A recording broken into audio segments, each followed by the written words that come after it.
ప్రభువునందు ప్రియమైనటువంటి వారలారా, ఈ సమయంలో మనము దేవుని వాక్యాన్ని ధ్యానం చేసుకునే నిమిత్తమై అపోస్తలుడైనటువంటి పౌలు ఫిలిప్పీలకు రాసినటువంటి ఉత్తరము 5వ వచనాన్ని నేను మీకు చదివి వినిపించి ధ్యానంలోనికి వెళ్దాము.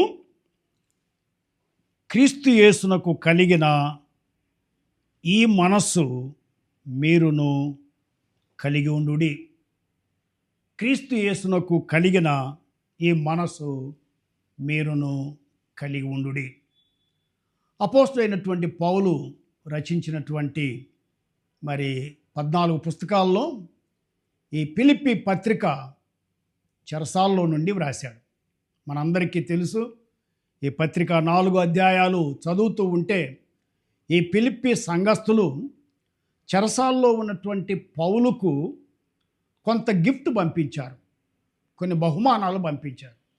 ఆ బహుమానాలను తీసుకున్నటువంటి పౌలు తిరిగి వారికి ఒక నోట్ రాశాడు, ఒక ఉత్తరం రాశాడు. తిరిగి ఆ పట్టణానికి వెళ్ళి ఆ సంఘస్థులకు ఈ యొక్క ఉత్తరాన్ని ఇవ్వాలా అని పంపించాడు. అందుకని ఈ ఫిలిప్పీ పత్రికను ఏమన్నారు అని అంటే థ్యాంక్ యూ లెటర్ అని అన్నారు. మనందరికీ తెలుసు. ఒక మాటలో చెప్పాలి అని అంటే ఈ ఫిలిప్పీ పత్రికలో ఉన్నటువంటి అంశం ఏమిటి అని అంటే క్రిస్టియన్ జాయ్. ఒక క్రైస్తవుడు సంతోషంగా ఉండాలి ఎటువంటి పరిస్థితుల్లో కూడా. వాస్తవంగా ఈ ఫిలిప్పీ పత్రికలో అపోస్తలుడైనటువంటి పౌలు ఏమంటూ ఉన్నాడు అని అంటే ఎల్లప్పుడూ ప్రభువునందు ఆనందించండి, మరలా చెప్పుదును ఆనందించండి. ఈ విషయం చాలా అసాధ్యమైనటువంటి విషయమే, కానీ దేవుని యొక్క శక్తి చేత సుసాధ్యం చేసుకున్నాడు పౌలు. ఈ మాటలు చెప్పేటప్పుడు ఆయన ఖైదీగా ఉన్నాడు, బంధించబడి ఉన్నాడు, చెరసాల్లో ఉన్నాడు, బలహీనుడుగా ఉన్నాడు. అటువంటి పరిస్థితుల్లో మీరు ఎల్లప్పుడూ ప్రభువునందు ఆనందించండి అనేటువంటి మాటలు రాస్తూ ఉన్నాడు. ప్రియులారా, ఈ సమయంలో ఈ ఉత్తరాన్ని వ్రాయటానికి ముఖ్యమైనటువంటి విషయం నేను చెప్పాను. వారికి కృతజ్ఞత తెలియపరుస్తూ ఒక థ్యాంక్ యూ లెటర్గా రాశాడు. కొన్ని కారణాలు కూడా ఉన్నాయి. ఆ సంఘంలో సమస్యలు లేవని కాదు, వాటిని దిద్దుబాటు చేస్తూ ఈ యొక్క ఉత్తరంలో కొన్ని సవరణలు కూడా వారికి తెలియపరిచినట్లుగా మనము చూస్తూ ఉన్నాం.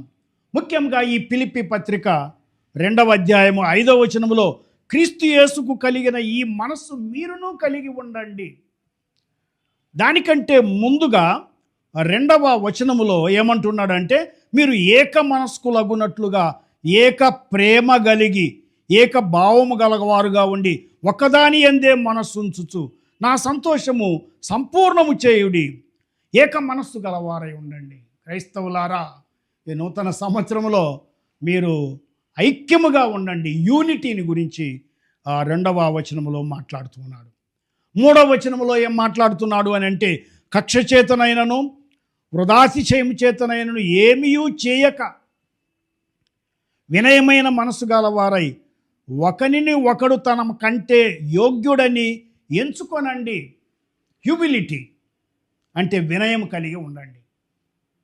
ఆ తర్వాత 4వ వచనములో మీలో ప్రతివాడు తన సొంత కార్యములను మాత్రమే కాక ఇతరుల కార్యములను కూడా చూడాలి అని అంటే స్పిరిచువల్ మెచ్యూరిటీ, ఎదుగుదల ఉండాలి, స్వార్థం లేకుండా ఉండాలి.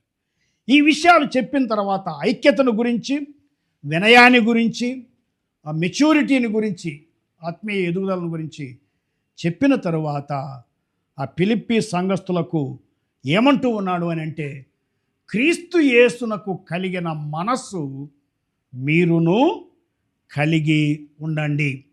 అలాంటి మనస్సు మీరు కలిగి ఉంటే అదే నాకు సంతోషం.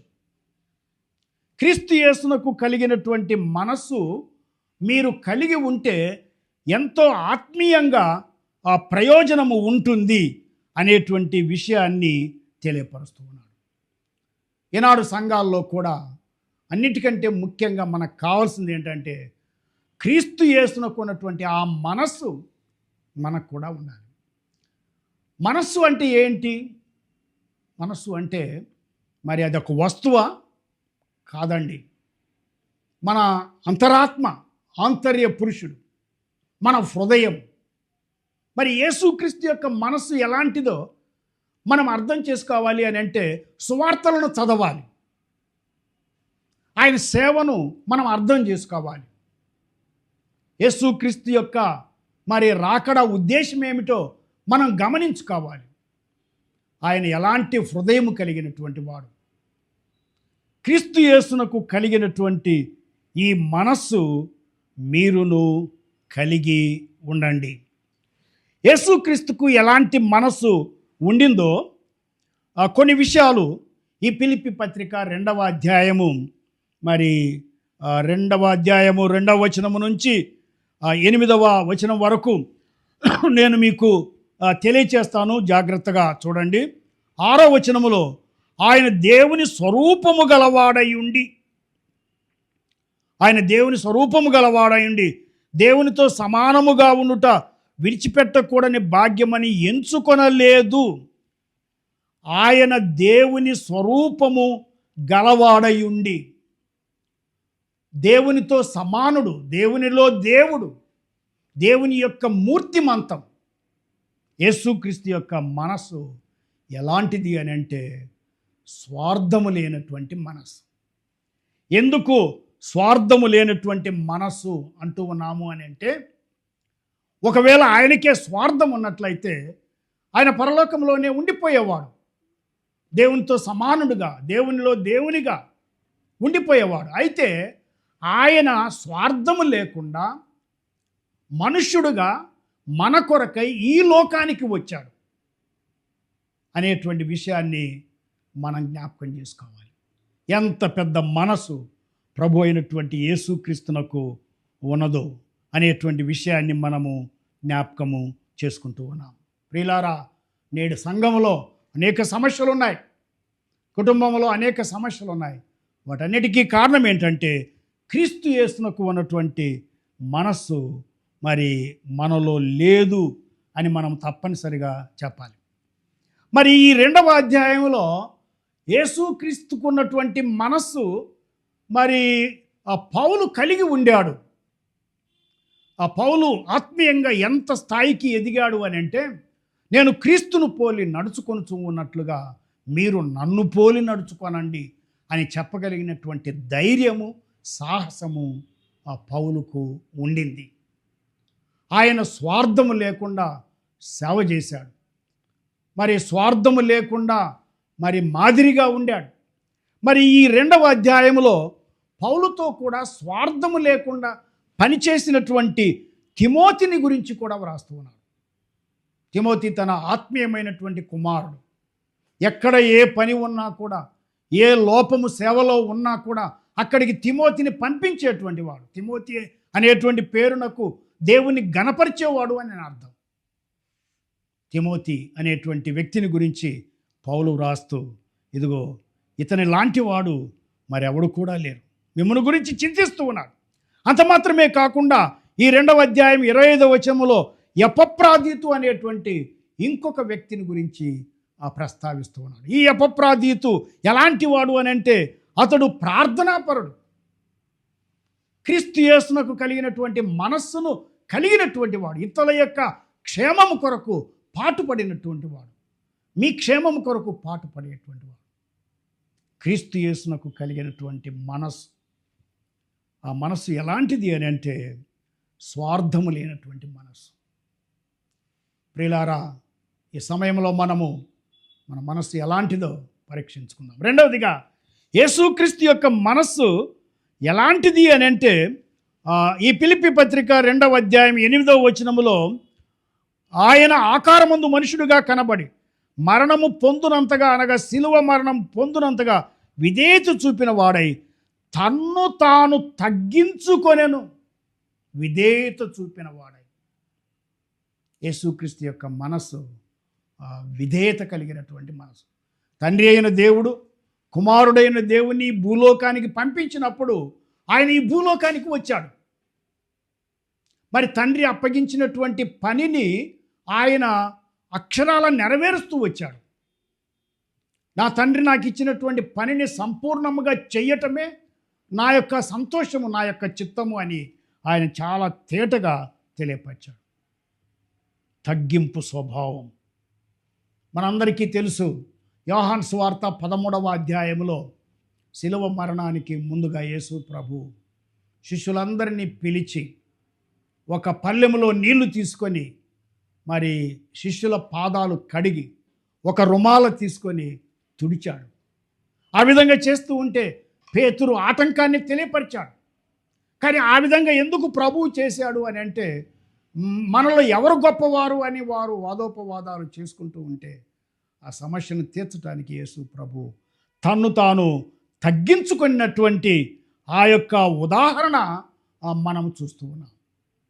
1 పేతురు పత్రిక 5వ అధ్యాయము 5వ వచనములో మరి 6వ వచనములో నేను అనుకుంటాను ఆ అనుభవాన్ని కలిగినటువంటి ఆ పేతురు మరి ఆ తరువాత వ్రాసినటువంటి తన పత్రికలో ఏమంటూ ఉన్నాడు అని అంటే 5వ అధ్యాయము 1 పేతురు పత్రిక 5వ అధ్యాయము 5వ వచనములో ఈ రీతిగా వ్రాయబడి ఉన్నది. దేవుడు అహంకారులను ఎదిరించి దీనులకు కృప అనుగ్రహించును. దేవుడు తగిన సమయమందు మిమ్మల్ని హెచ్చించున్నట్లు ఆయన బలిష్టమైన చేతి క్రింద దీన మనస్కులయ్యుండుడి. పేతురు యేసు ప్రభు దగ్గర నుండి నేర్చుకొని ఉంటాడు. యేసుక్రీస్తు యొక్క మనస్సు ఎలాంటి మనస్సు అని అంటే, ఆయన మరి విధేయత కలిగినటువంటి మనస్సు. అలాంటి మనస్సు మనకు కూడా ఉండాలా అని దేవుడు ఆయన తన వాక్యం ద్వారా మనకు జ్ఞాపకము చేస్తూ ఉన్నాడు. ఫిలిప్పీ పత్రిక 2వ అధ్యాయము మరి 7వ వచనములో మనుష్యుని పోలికగా పుట్టి దాసుని స్వరూపమును ధరించుకొని, దాసుని స్వరూపం. యేసుక్రీస్తు యొక్క మనస్సు ఎలాంటి మనస్సు అని అంటే, సేవ చేసేటువంటి మనస్సు, serving mind.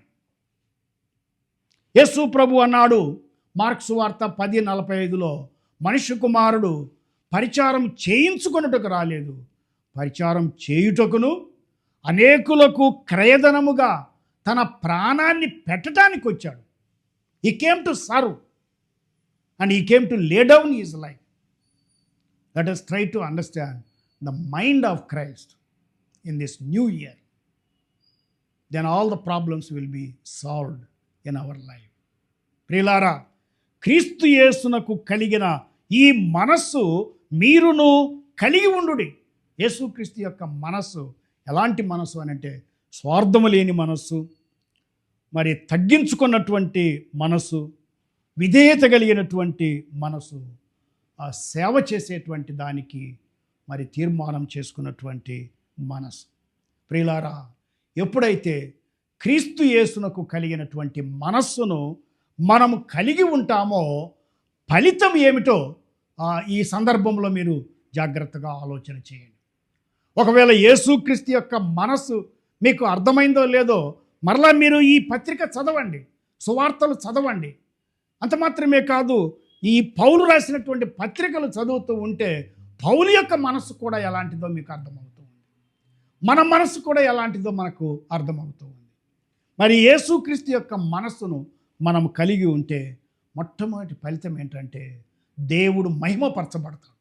The Lord will be glorified. మన సంఘములో, మన ఆరాధనలో, మన కుటుంబంలో దేవుడు మహిమపరచబడాలి అని అంటే క్రీస్తు యేసునకు కలిగినటువంటి ఆ మనస్సును మనము కలిగి ఉండాలి.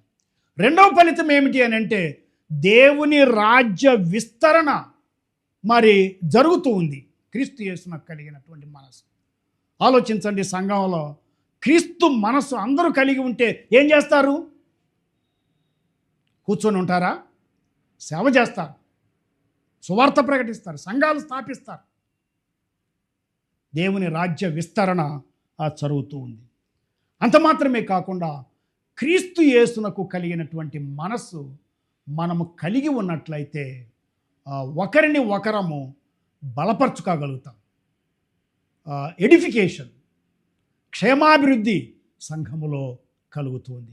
కనుకనే ఈ సంఘాన్ని ఉద్దేశించి పౌలు ఏమన్నాడు అని అంటే, ఓ ఫిలిప్పీ సంఘస్థులారా, మీరు పంపించినటువంటి బహుమానాన్ని బట్టి నేను సంతోషిస్తూ ఉన్నాను. అయితే క్రీస్తు యేసునకు కలిగినటువంటి మనస్సును మీరు కలిగి సేవ చేయండి. అది మీకు క్షేమకరము, అది దేవుణ్ణి మహిమపరుస్తుంది అని క్రీస్తు యేసునకు కలిగిన మనస్సును మీరు కలిగి ఉండండి అని నొక్కి ఒక్క నుంచి తెలియపరుస్తూ ఉన్నాను. Let this mind be in you. ఎప్పుడైతే క్రీస్తు మనస్సు మనలో ఉంటుందో దేవుని మనం మహిమపరచడానికి ఎంతో వీలు కలుగుతుంది. అలాంటి మనస్సుతో ఈ నూతన సంవత్సరంలో మనం ముందుకు సాగాలని దేవుడు మనలందరినీ కూడా ఈ వాక్యం ద్వారా హెచ్చరిస్తూ ఉన్నట్లుగా నేను మీకు తెలియపరుస్తూ మరి ఈ సందేశాన్ని ముగిస్తూ ఉన్నాను. దేవుడు మనలందరినీ దీవించునుగాక. ఆమేన్.